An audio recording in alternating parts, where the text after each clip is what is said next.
TDS just added Gatling gun, a tower that for the first time allows you to directly shoot the zombies yourself. This thing is capable of the highest DPS in the game, and I'm about to review it and show you the best ways to use it. So like, subscribe, use StarCode, and let's begin with my first reactions to it. Hold on. Have a brand new update in TDS. It's at the very end of the advanced section, costing 35,000 coins for level 175 players, making this probably about a little more grindy than a golden crate. Actually, technically a lot grindier, but let's just go play. So I'm here joined by Swifter, and we're going to be playing on Layby. As a matter of fact, this tower loves straight lines because, well, it has Pierce. You'll get to see all that later. First off, though, we got this new UI. It looks pretty nice. There's also sound effects over hovering over this stuff. Some new targeting options. I don't think anybody cares. So we're just going to defend the early game here with the goated Trapper here. And I'll catch you when it's time to get the Gatling gun. Okay, I know this isn't the Gatling, but I just need you to see this. Like, oh my god, Trapper is just awesome. Anyways, Gatling is $5,000, and this is its fake range. This is only its range that it auto-fires from. So yeah, I'm currently saving up for it. Hopefully I'll have it in like 2 waves. Okay, it's about time. Gatling is going to go right here. And now, if I press F, I can enter FPS mode and shoot way at the front of the track. Now, the bullets are actually somehow not hitting. There we go. That's the range of it. Let me just see how far away that was. Yeah, basically across the entire map.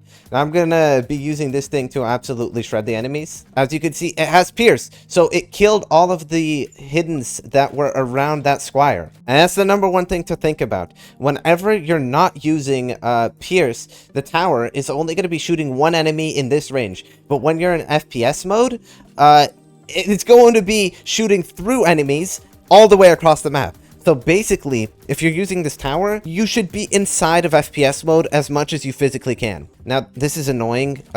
You can't, like, upgrade your farms and stuff. So, yeah, you have to, like, exit and re-enter it. I think it's just a matter of getting used to it, because that's how it is with these kinds of things. But I mean, dude, this just makes Layby, which is an insane map, so easy. This is the perfect tower for this map. Like, this tower was made for this map. Also, there's some, like, really interesting tech that comes with this tower. Like, for example, whenever enemies get out of range, or, like, whenever it's in between rounds, you want to press R to reload the gun. Or, like, as you exit it to upgrade your farms, you want to reload it. Just so when you're back in, full damage is available. We also have a second Gatling here now. And, I guess if we let it approach, you'll be able... Okay, yeah, we can't let the enemies approach. And anyways, we shouldn't, because this round is difficult. We want to gun them down. Here comes Fallens, which might actually be a little bit problematic. We're going to tank that. Hopefully we won't have to tank that.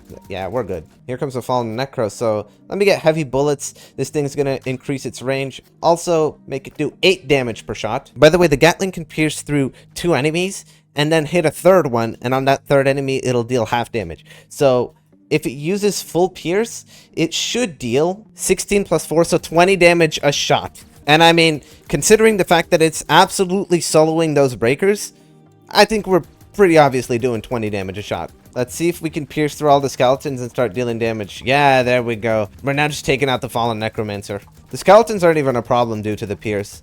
Like, this tower just is the best counter against Necromancer. Now the goal here is to work on farms. Oh, gotta go back into FPS mode because there's some dangerous Fallens approaching. But yeah, the goal is max farms and then exclusively focus on Gatlings to try and beat Fallen with nothing but Gatlings. So look, reload while the wave is over. Upgrade, I don't know, something. Oh, well, I was late to that. But yeah, so just leave your gun to reload and then re-enter it as soon as the next wave starts. Like, this is just peak Gatling usage. I can't even like see the front of the map. Like it's so far away. I'm shooting in a straight line. So wave ended. Let's leave. Yeah, and reload it while I'm out to upgrade my farms. Also, Fallen Jester is approaching. I think that means we're gonna have to upgrade soon. So I'm just gonna start by getting a DJ early here. I'm gonna get it right here, and there we go. Set it to green track, and look, if I'm inside of this Gatling, I can still use my DJ ability. So if I press J, there we go. I still made money. Also, this guy has a lot of HP. Took a while to take him out. I think I'm just going to keep all my money and upgrade Gatling here. Then in the middle, I'm going to get a Trapper. set it to landmines, and then let's just get shooting. We currently also have a commander right off to the right, so I think wave 19, one of the hardest waves in Fallen, we're just gonna deal with it like it's nothing. Oh my god, with the commander ability, we fire so fast. Can I do the math on the... Oh, no, it's probably 0.1, which means 120 DPS, but if we account for the pierce, it goes from 120 DPS to 300. So, yeah, we spent 15k on this and it's giving us 300 DPS. That's like by far the most cost efficient thing in the game. Oh shoot, there's a lot of enemies. We gotta lock in with our Gatlings here. Did he level his up more than I did? Oh no, they're both level 2. Let's actually see. Yeah, here it is on auto mode. This is me not using it, and you can see it doesn't pierce, but it'll still do the single target damage that you can see in its stats, which means it can do 120 DPS. And reload it just before the wave ends. Use our ability. And I almost have max farms here. I'm really close. Time to get back to shooting. And final max farm. Now I can get double trouble here to do 18 damage. Fire every... Wow, that's 180 DPS if you're not even considering buffs. Actually, it's a small buff. But yeah, 180 DPS right now. If we pierce through 3, let me try and do the math. 450 DPS when we're using all of our pierce up. So this is already stronger than a max level accelerator. And we're only about halfway through upgrading it to max level. We're going to upgrade the DJ here, and time to start firing. Got to kill the fallen giant in the distance, so once we deal with all the stuff in front of it, we're going to see how much damage we can do to it. Oh, there you go. We got it going. That's a lot of DPS, and considering that we have the full map to shoot at this guy, like, that's pretty strong. And here's max level DJ, so we got Trinity buffs. So now this thing is doing... basically 20 damage, so 200 DPS, and peak performance would be 600, I think. Now I'm just realizing DJ's a little bit in the way. It's even worse for Swifter, because... Hold on, let me just see what it looks like from his perspective. This is what he's looking at right now. You can't even see what he's shooting at. I guess it's time to get the mercenary base to get up some more... Oh, wait. I just realized that's blocking off my... Okay, we can't be doing this. Why aren't we firing, Swifter? Lock in. He just upgraded his guy.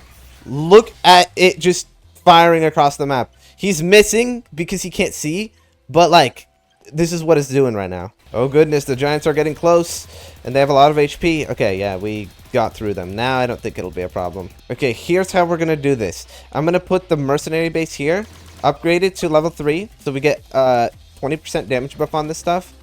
And then I'm going to use DJ ability, and I'm actually not going to sell it right now. I'm going to sell it a little later because we need it. Fallen Shield. Okay. What the heck is our DPS right now? Can I check? I'm going to put on screen what the DPS is right now. I know it's crazy high, though. And I'm talking about Swifters, not mine. My DPS is lower. I actually have no idea what mine is. I'm moving DJ over to here, just so it's not so in the way. And... I'm going to set it on green track. And now, oh my god, look, we can see the front of the track again. Holy, let's check the DPS of mine. It's on screen right now. This is ridiculous. Okay, next upgrade here is minigun barrel. The math on this DPS right now is this is well over like 800 DPS if you're fully utilizing your pierce. So, let's get to firing. Also, there's flying enemies. Gun them down. That's something really nice about this tower. It can hit everything if you're aiming at it except for leads. Which is fine, because, like, nobody plays hardcore anyways, unless they're just a sweat at this game, and there's, like, it's like 1% of people. Next level, here's Impenetrable Fortress. That's going to make us do 68 damage a shot. Look at this, at these damage indicators. Like, there's just so much damage being dealt there. It absolutely just shreds breakers, and no problem.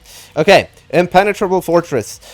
Look at the angle of this thing. Like, at this point, the tower, you don't even need to use it in FPS mode on some maps that, like, you know, are twisty, because... this thing will just auto-fire in this massive radius that it has. And our damage is just way too much for the enemies to handle right now. Okay, let me check. DPS of this thing is currently on screen. That looks to be like well over 2k. Actually, no, it's not over 2k, but it's not far off if you consider its full pierce. And the last one, 130 damage per shot. And that's not even with a max mercenary base. By the way, this DJ sit to damage, yeah, so we're getting a bonus damage out of it actively. Let's reload it while I'm out of my FPS mode and destruction-oriented output machine. Here we go. 130 damage every 0.07 seconds, which now has a single target DPS of like 1,500, and a pierce damage. Oh my goodness. The pierce damage is probably well over 4,000. Let's check. Yeah, 0.06. I'm going to put the pierce damage on screen right now. The pierce DPS, not damage. You could just see this Fallen Summoner got health drained to 0 so fast.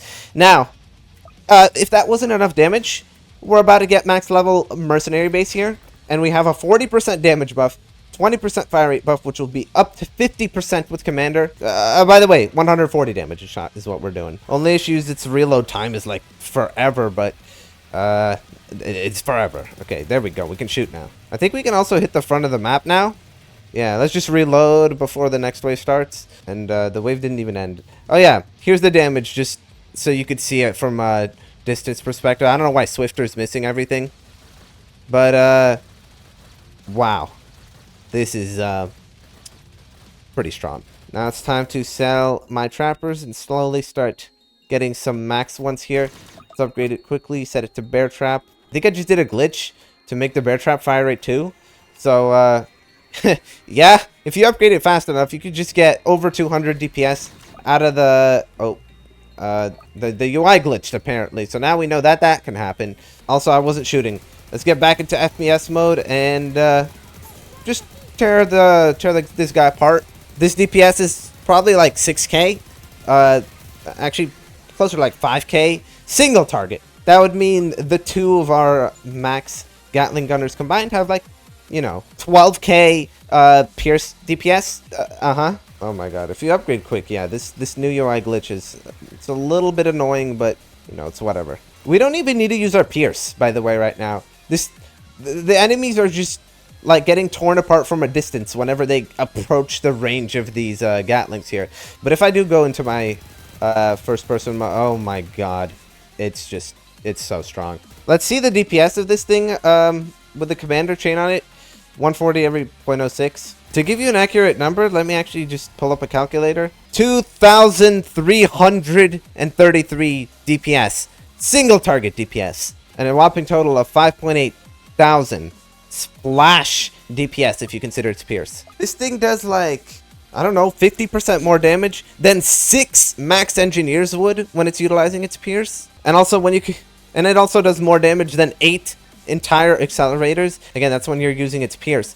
But even in single target, just because this thing will usually have full map range anyways, that just, like, this is literally better than 8 accelerators, this one little thing. It's so crazy how accelerators fallen from grace. The once best tower in the game now has like 5 alternative options. I'm gonna reload here while the enemies are too far to hit, and let's see if we can kill the Fallen King before it reaches our trappers. I don't know what we're shooting at, but it's not the Fallen King. I mean, it's the stuff around him. Still, though, we're destroying it. Oh my god, there's probably our full DPS right there.